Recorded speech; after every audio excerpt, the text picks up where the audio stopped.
Баршаңызға қайырлы күн достар, менің каналыма қош келдіңіздер.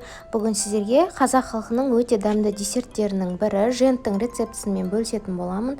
Видеоны міндетті түрде соңына дейін қарап, менің арнама тіркеліп, қоңыраушаны басып қоюды ұмытпаңыздар.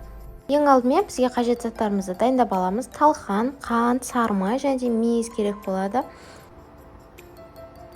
Талқанның үстінен сары майымызды ерітіп қосып, кішкене араластырып аламыз.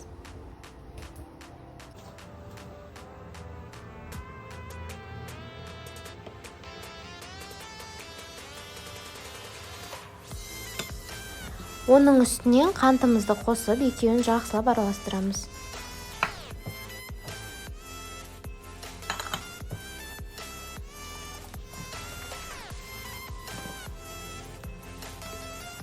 Басында қасықпен араластырып, қасықпен ыңғайсыз болып кетуі мүмкін, сол себепті қолмен жақсылап араластырып аламыз.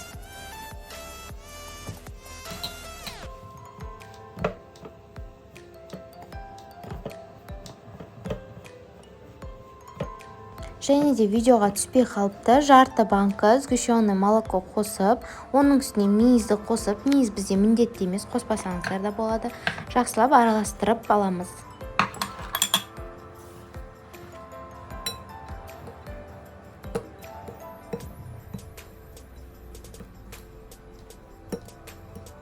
Біз қолымызға алған кезде осылайша бір-біріне оңай жабысуы керек.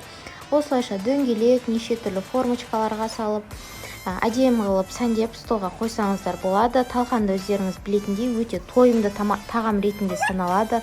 Оразаның кезінде де дайындап берсеңіздер, ифтарға да, сәресіне де дайындасаңыздар, күнімен тоқ жүрулеріңізге себепші болады. Және де десерт ретінде де дәмі өте керемет болып шығады. Міндетті түрде жасап көріңіздер. Сіздерге видеом ұнаған болса, лайк басып, комментария жазып кетіңіздер. Сіздермен болған арайлым.